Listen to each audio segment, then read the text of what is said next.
Hello दोस्तों, मेरे channel में स्वागत है आपका। ये 23 को जो सिर्फ सेकंड में पेपर हुआ था ना, लेवल 2 CDP हम सॉल्व करने जा रहे हैं। इसके सीरीज़ है ए। और CDP के जो भी क्वेश्चंस हैं मैंने इससे पहले आपकी लेवल 1 की डाल दिया और मैथ्स की भी डाल दिया लेवल 1 की, तो वो आप देख सकते हैं मेरे चैनल पर जाके। फ़िलहाल आपको CTET या किसी भी उसकी प्रिपरेशन करनी है तो आप कमेंट कर सकते हैं। मैं CTET की प्रिपरेशन करा रहा हूँ, बाकी आपको सजेशन वगैरह हाँ दे सकते हैं। फ़िलहाल जो हम चाइल्ड डेवलपमेंट एंड पेडागॉगी का जो सिर्फ सेकंड का 23 का जो पेपर आया था वो हम करेंगे 24 और के दोनों शिफ्ट के भी मैं कराऊंगा इसके लिए। तो पहला क्वेश्चन जो इसमें आया था, which dimension of development is influenced by the theories of Noam Chomsky. तो नोम चॉम्स्की आप जानते हैं कि भाषा से संबंधित थे, तो इसका जो ऑप्शन हो जाएगा ऑप्शन नंबर ए हो जाएगा। सेकंड क्वेश्चन पे जाएंगे तो individual differences in temperate are basically. तो इंडिविजुअल जो डिफरेंस होते हैं, मतलब स्वभाव में व्यक्तिगत जो भिन्नताएं होती हैं वो कैसी होती हैं, वो इनेट होती हैं। तो इसका ऑप्शन भी हो जाएगा जन्मजात। आप चलते हैं क्वेश्चन नंबर 3 पे। Who has not propounded any theory of personality. Personality की थ्योरी फ्रॉड ने भी दी है, सिगमंड फ्रॉड, ऑलपोर्ट ने भी दी थी, कैटल ने भी दी थी, बट स्किनर जो थे इन्होंने अधिगम का दिया है और पर्सनैलिटी का कोई भी नहीं दिया था इन्होंने। फोर्थ क्वेश्चन पे चलते हैं। Which test was created by Henry A Murray and Christiana D Morgan ने कौन सा टेस्ट किया था? तो इसका ऑप्शन सी हो जाएगा, थ्रेमेटिक एप्रिएशन टेस्ट। फिलहाल मैं अभी आपको आंसर ही बता रहा हूँ और बाकी आप कमेंट करेंगे तो मैं समझाते हुए भी आपको समझा दूंगा कि कौन से क्वेश्चन पे कैसे कैसे क्या प्रॉब्लम, अगर आपको कोई कन्फ्यूज़न हो तो बता सकते हैं। Which factor is not related to growth of child. Child की ग्रोथ से कौन सा फैक्टर रिलेट नहीं करता? अब इसमें पोषण करता है, स्वास्थ्य करता है, निंद्रा और अधिवास, दो कंट्राडिक्ट ऑप्शन है। अधिवास आई थिंक ज़्यादा करेगा। अब इन दोनों में बेटर कौन सा है? जैसे डोमिसाइल का बहुत फ़र्क पड़ता है, जहाँ पे इंसान पैदा होता है रहता है तो उसकी बच्चे की ग्रोथ पे फ़र्क पड़ता है। बट हाँ, स्लीप से भी पड़ेगा बट इतना नहीं पड़ेगा। एग्जामिनर ने क्या सोच के बनाया वो देखते हैं। फिलहाल इसका ऑप्शन सी लेते हैं। Which test is culture free non verbal test of intelligence. Intelligence का नॉन वर्बल टेस्ट कौन सा था? Standard progressive matrix. Question number 7, which intelligence is not included in Gardner theory of multiple intelligence. बहुआयामी बुद्धिमत्ताओं के gardener के सिद्धांत में कौन सी बुद्धिमत्ता शामिल नहीं है? इसका ऑप्शन जो हो जाएगा, इमोशनल में नहीं बताया था उन्होंने, नहीं पूछा है इसलिए। आठवां क्या है? Creativity is associated which kind of thinking. तो थिंकिंग अगर कभी भी आएगी ना तो डाइवर्जेंट थिंकिंग उन सब में अच्छी होगी, तो हमेशा डाइवर्जेंट थिंकिंग। आप बाकी ऑप्शन कट भी कर सकते थे उससे। ऑप्शन क्वेश्चन नंबर 9 पे चलते हैं। The term of mental reduction is replaced which term. मानसिक विद्वत्ता पद को किस पद के साथ प्रतिस्थापित किया गया है? इसमें जो इंटेलेक्चुअल बैकवर्ड, इसका जो ऑप्शन नंबर सी पे जाएंगे। Question number 10, which is not following is not true for the theoretical concept of personality. Personality का थ्योरेटिकल कॉन्सेप्ट कौन सा नहीं होगा? इसमें थोड़ा कन्फ्यूज़न था बट मेरे अकॉर्डिंग इसका अंदर स्टेबल होगा और नॉर्मल भी हो सकता है, बट स्टेबल के साथ हम जा रहे हैं फिलहाल। Question number 11, learning disabilities related to reading is termed as. ये पता है कि पढ़ने से संबंधित जो होता है वो डिसलेक्सिया होता है, मैथ्स का आएगा वो डिसकैलकुलिया हो जाएगा, फिर डिस्ग्राफिया, ये सारी चीज़ें। Question number 12, children who are deprived of minimum basic facilities are classified. जो बच्चे मतलब नॉर्मल न्यूनतम आधारभूत सुविधाओं से वंचित बालकों को क्या कहते हैं? ये आपके आ जाएंगे disadvantage children.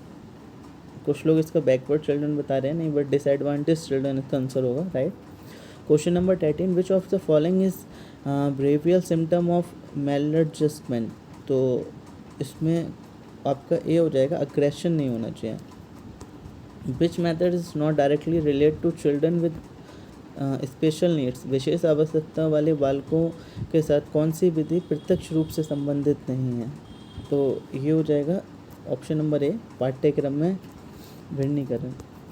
Question number 15, classical conditioning theory propounded Ivan Pavlov explain learning. तो इन्होंने अपने जो नियम दिए थे तो उसमें सहचार्य बी, एसोसिएशन जो है। क्वेश्चन नंबर 16, निम्न में से कौन सी बालकों के लिए अधिगम प्रक्रिया नहीं है? बालकों के लिए अधिगम प्रक्रिया नहीं होगी मैच्योरिटी। मैच्योरिटी जो उम्र की साथ आती है तो बच्चों के लिए वो नहीं हो सकती। क्वेश्चन नंबर 17 पे चलेंगे। अधिगम में पुरस्कार व दंड की अवधारणा किससे प्रतिपादित की गई है? ये BF स्किनर आई थिंक इसका राइट आंसर होगा। क्वेश्चन नंबर 18, अधिगम की अवधारणा के लिए कौन सा सत्य नहीं है? अधिगम की अवधारणा के लिए कौन सा सत्य नहीं है?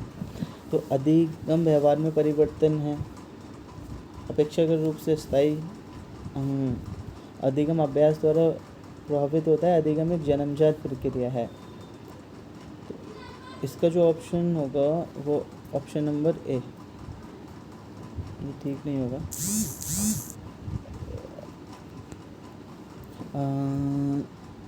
शिक्षा में अवधारणा मानचित्रण किसके सुझावित किया गया? Concept mapping in education was introduced by whom?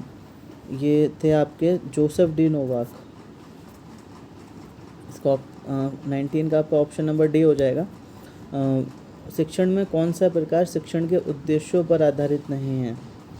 तो इसमें आपका हो जाएगा वर्णनात्मक, कभी भी मतलब डिस्क्रिप्टिव नहीं बनाएंगे चीज़ों को। फ़िलहाल आपको ये समझना है, और आप सीटेट की तैयारी करना चाहते हैं, किसी भी जो साइकोलॉजी के जो एग्ज़ाम होते हैं, किसी भी एग्ज़ाम की तैयारी करना चाहते हैं, तो आप चैनल को सब्सक्राइब कर सकते हैं। कुछ दिन बाद हमारी क्लासेस शुरू हो जाएंगी इस पर, और प्लीज़ वीडियो को शेयर कर दीजिएगा दोस्तों। Question number 21, a group of creativity methods for solving specific problem by gathering a list of ideas spontaneously is known as? तो ये आ जाएगा ब्रेन स्टॉर्मिंग स्ट्रेटजी आपका 21 जो होगा। 22 पे और चलते हैं। तो कक्षा अधिगम में अभिप्रेरणा की भूमिका किस प्रक्रिया में प्रत्यक्ष रूप से संबंधित नहीं है? तो ये ऑप्शन नंबर बी, इंट्रापर्सनल समायोजन। Question number 23, which of the main psychology national curriculum framework 2005? ये आपका हो जाएगा 23 का, ये ऑप्शन नंबर बी, बिना बोझ के शिक्षा। Which statement is not true for right to education 2009 के अकॉर्डिंग? इसमें ऑप्शन नंबर डी हो जाएगा। who was not contributed to the development of action research education? इसका ऑप्शन नंबर सी हो जाएगा, Stephen M Covey. which level of measurement is least used in educational psychology? इसका nominal scale, option number B. Question number 27 पे चलते हैं। निम्न मनोवैज्ञानिक में से कौन बालक विकास के सिद्धांतों से संबंधित नहीं है? तो ये हो जाएंगे Abraham Maslow. Question number 28, which method is not valid to study the role of heredity? तो इसमें जो हो जाएंगे ये एडप्शन स्टडी नहीं है, बाकी ऑप्शन उसके तीनों ठीक हैं। एक व्यक्ति को दिखाई देने वाली दैहिक तथा मनोवैज्ञानिक विशेषताओं के रूप में परिभाषित किया जाता है। तो observable physical and psychology characteristics of individual term dash? तो इसका फिनोटाइप और जीनोटाइप दोनों हो सकते हैं, बट फिनोटाइप ज़्यादा अच्छा ऑप्शन माना जाएगा इसमें। Question number C and last question. अभी भी मैं कह रहा हूँ, अगर आपको किसी भी प्रिपरेशन करनी है तो आप कमेंट कर दीजिएगा प्लीज़, एंड वीडियो को चैनल को सब्सक्राइब, वीडियो को शेयर कर देना।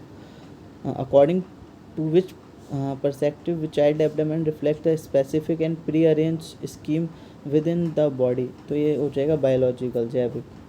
किस परिक्षेप के अनुसार बाल विकास शरीर के अंदर एक विशिष्ट और पूर्व विस्तृत प्रणाली को दर्शाता है? तो ऑप्शन नंबर सी, बायोलॉजिकल। ठीक है दोस्तों, आप कमेंट कर सकते हैं कि अगर कोई ऑप्शन आपको गलत लगा हो तो वो भी आप मुझे कमेंट करके बता सकते हैं। बाकी जो सिर्फ 20 को जो दोनों शिफ्ट के पेपर हुए थे वो भी हम जल्द सॉल्व करेंगे, और मैं जल्द उसकी आंसर की आपके सामने लेके आऊँगा। थैंक यू दोस्त।